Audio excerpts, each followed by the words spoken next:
بسم اللہ الرحمن الرحیم۔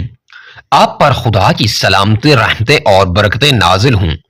نبی پاک صلی اللہ علیہ وسلم کا ارشاد ہے کہ جو شخص 80 مرتبہ یہ درود شریف پڑھے، اللہ رب العزت اس کے 80 سال کے گناہ معاف فرما دیں گے۔ نبی پاک صلی اللہ علیہ وسلم نے ارشاد فرمایا، جو کوئی ہر روز 100 بار درود پڑھے، اس کی 100 حاجتیں پوری کی جائیں گی، 30 دنیا کی، 70 آخرت کی۔ سب سے بڑھ کر درود شریف کی فضیلت یہ ہے کہ اللہ رب العزت نے خود درود شریف کی نسبت اپنی طرف اور اپنے ملائکہ کی طرف فرمائی ہے۔ چنانچہ اللہ رب العزت نے نبی پاک صلی اللہ علیہ وسلم پر درود و سلام بھیجنے کا حکم قرآن شریف کی سورہ احزاب کی آیت نمبر 56 میں ارشاد فرمایا ہے، ان اللہ وملائکتہ یصلون علی النبی یا ایھا الذین آمنوا صلوا علیہ وسلموا تسلیما۔ بے شک اللہ اور اس کے فرشتے درود بھیجتے ہیں، نبی اور سلام بھیجو۔ اللہ رب العزت کا درود بھیجنا نبی صلی اللہ علیہ وسلم پر رحمت نازل فرمانا ہے۔ فرشتوں اور انسانوں کا درود بھیجنا نبی پاک صلی اللہ علیہ وسلم کے لیے اللہ تعالی سے رحمت کی دعا کرنا مراد ہے۔ پیارے آقا صلی اللہ علیہ وسلم نے ارشاد فرمایا کہ قیامت کے دن سب سے زیادہ میرے قریب وہ شخص ہوگا جو مجھ پر بہت زیادہ درود شریف پڑھتا ہوگا۔ پیارے آقا صلی اللہ علیہ وسلم نے ارشاد فرمایا کہ میں نے حضرت جبرائیل علیہ السلام سے ملا، انہوں نے مجھے خوشخبری سنائی کہ اللہ رب العزت فرماتے ہیں کہ جو شخص آپ صلی اللہ علیہ وسلم پر درود شریف پڑھے گا میں اس پر رحمت بھیجوں گا، اور جو شخص آپ صلی اللہ علیہ وسلم پر سلام پڑھے گا میں اس پر سلامتی نازل کروں گا۔ میں نے یہ سن کر سجدہ شکر ادا کیا۔ ایک اور حدیث میں رسول پاک صلی اللہ علیہ وسلم نے فرمایا، جس کے سامنے میرا ذکر ہے اس کو چاہیے کہ مجھ پر درود پڑھے۔ رسول پاک صلی اللہ علیہ وسلم نے ارشاد فرمایا، جو شخص مجھ پر ایک بار درود پڑھے گا اللہ رب العزت اس پر 10 رحمتیں نازل فرمائیں گے اور اس کے 10 گناہ معاف فرمائیں گے اور اس کے 10 درجے بڑھائیں گے اور 10 نیکیاں اس کے نامہ اعمال میں لکھی جائیں گی۔ ایک اور روایت میں ہے کہ درود پڑھنے والے پر اللہ تعالی 70 رحمتیں نازل فرماتے ہیں اور ملائکہ اس کے لیے 70 بار دعا کرتے ہیں۔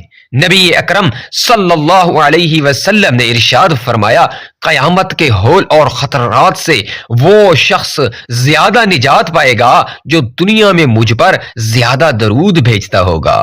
حضرت ابی بن کعب رضی اللہ تعالی عنہ سے روایت ہے کہ میں نے عرض کیا، یا رسول اللہ صلی اللہ علیہ وسلم، میں آپ پر درود کی کثرت کرتا ہوں تو کس قدر درود اپنا معمول بنا رکھوں؟ آپ صلی اللہ علیہ وسلم نے فرمایا، جس قدر تمہارا دل چاہے، اگر زیادہ کرو تو اور بہتر ہے۔ میں نے کہا تو پھر درود ہی درود رکھوں گا، تو فرمایا اب تمہاری سب فکروں کی بھی کفایت ہو جائے گی اور تمہارے گناہ بھی معاف کیے جائیں گے۔ حضرت علی المرتضی کرم اللہ وجہ فرماتے ہیں کہ تمام دعائیں رکی رہتی ہیں جب تک محمد صلی اللہ علیہ وسلم اور آپ کی آل پر درود نہ پڑھو۔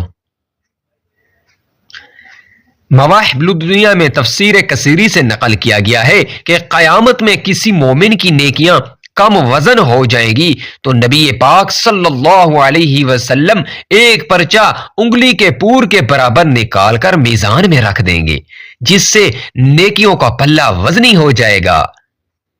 وہ مومن کہے گا، میرے ماں باپ آپ صلی اللہ علیہ وآلہ وسلم پر قربان ہو جائیں، آپ کون ہیں؟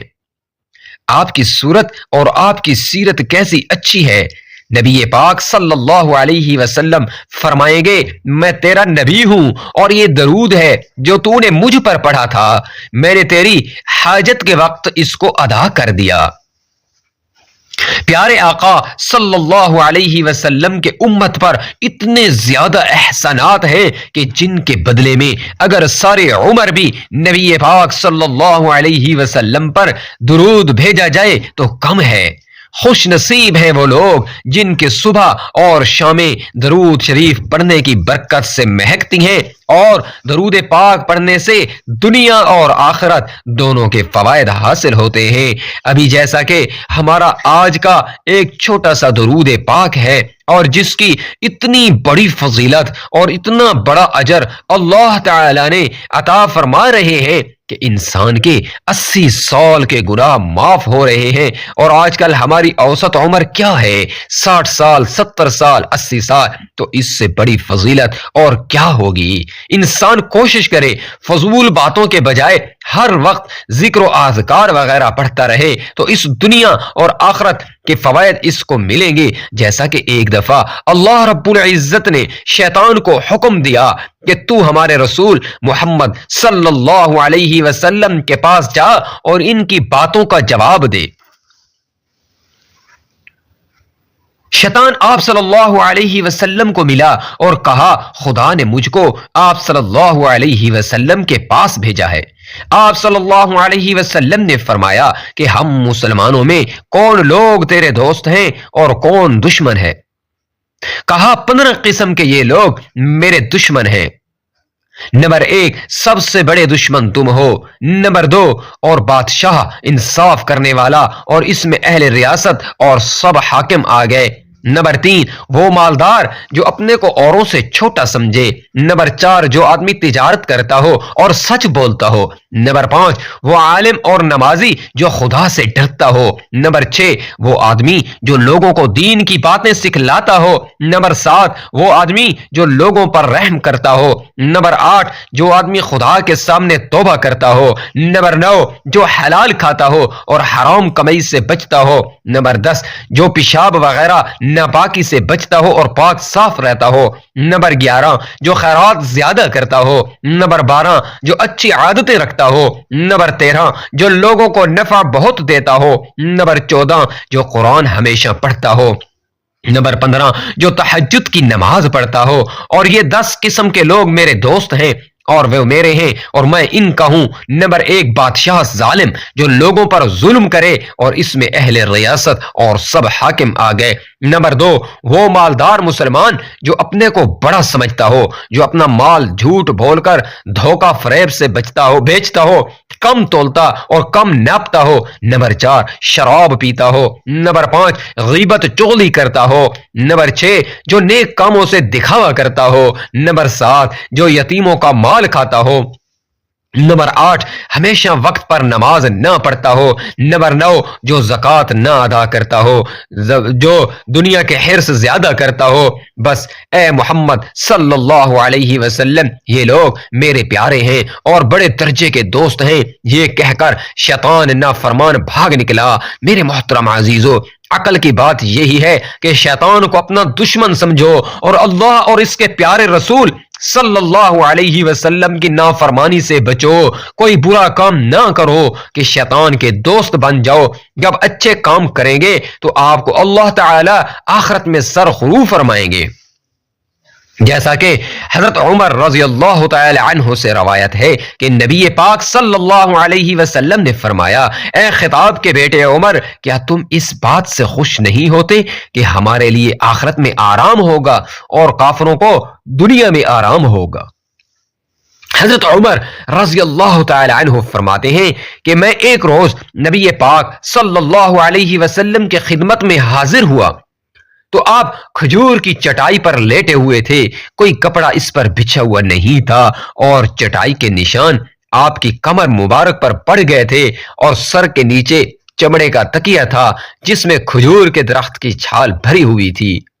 میں نے عرض کی، یا رسول اللہ صلی اللہ علیہ وسلم، روم و فارس اور ایران کے بادشاہ خدا کی عبادت نہیں کرتے، کافر ہیں، لیکن خدا تعالی نے ان کو مال و دولت اور عیش و آرام بہت کچھ دیا ہے۔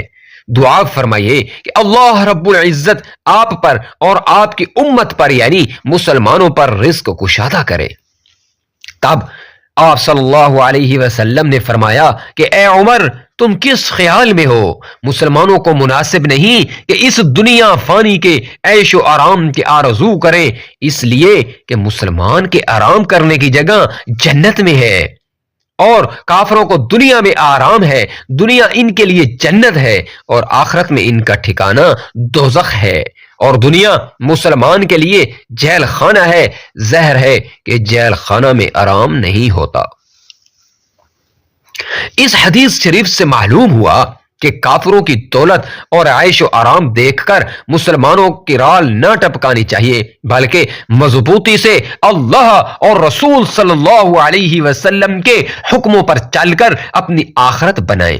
بعض مسلمان ایسے بھی ہیں جو کافر لوگوں کی خوشحالی اور مال و دولت دیکھ کر رال ٹپکاتے ہیں، اور اللہ رب العزت کافروں کے بارے میں یہ فرماتے ہیں کہ اے مسلمانوں، تم کو کافروں کے مال اور اولاد حرص اور دھوکے میں نہ ڈالے کہ اللہ رب العزت نے ان کی دنیا کیوں بنا رکھی ہے۔ انہی کی دنیا اچھی نہیں بنا رکھی، بلکہ اللہ رب العزت یہ چاہتا ہے کہ ان کافروں کو دنیا کی زندگی میں مال اور اولاد کی وجہ سے گرفتار عذاب ہی رکھے، اور یہ دنیا ہی کے مزوں میں رہ کر کفر ہی کی حالت میں مر جاویں، یعنی کہ اللہ تعالی کے فرمان کے موافق۔ دیکھنے میں بھی آتا ہے کہ کافر لوگ دن رات اسی دھن میں لگے ہیں اور خوب مال کو جمع کرتے ہیں، اور بڑے بڑے محلات اور کوٹھیاں اور باغات وغیرہ بنواتے ہیں، اور آخر سب کچھ چھوڑ چھاڑ کر ایک دن راکھ کا ڈھیر ہو جاتے ہیں۔ مسلمانوں کو سبق حاصل کرنا چاہیے۔ اللہ رب العزت ہم سب کو نیک اور اچھے کام کرنے کی توفیق عطا فرمائے۔ اب ہم جانتے ہیں کہ وہ کون سا درود پاک ہے جس کے پڑھنے سے اللہ رب العزت 80 سال کے گناہ معاف فرما دیتے ہیں، اور درود پاک سماعت فرما لیں۔ اللہم صل علی محمد عبدک ورسولک النبی الامی۔ یا اللہ رحمت نازل فرما اپنے بندے اور اپنے رسول حضرت محمد صلی اللہ علیہ وسلم پر جو نبی امی ہیں۔ یہ چھوٹا سا درود پاک ہے جس کے بارے میں حضور اکرم صلی اللہ علیہ وسلم نے ارشاد فرمایا، جو شخص 80 مرتبہ یہ درود شریف پڑھے اللہ رب العزت اس کے 80 سال کے گناہ معاف فرما دیتے ہیں۔ میرے محترم عزیزو، خود بھی پڑھیں، اپنے گھر والوں، دوست احبابوں کو بھی اس کے پڑھنے کی دعوت دیں۔ جتنے زیادہ لوگ اس کو پڑھیں گے ہم سب کی نیکیوں میں اضافہ ہو جائے گا، ان کو ثواب ملے گا، ان کے ساتھ ساتھ ہم سب کو بھی ثواب ملے گا۔ جو بھی اس میں حصہ لائے گا اللہ تعالیٰ میرا سنانا اور آپ کا سننا اپنی پاک بارگاہ میں قبول فرمائے۔ ہمارے پیارے آقا محمد صلی اللہ علیہ وسلم کے نقش قدم پر چلنے کی توفیق عطا فرمائے۔ آخر میں آپ سے گزارش ہے کہ اللہ رب العزت کے 99 ناموں میں سے ایک نام کامنٹس باکس میں ضرور ٹائپ کریں۔ اللہ تعالی ہم سب کا حامی و ناصر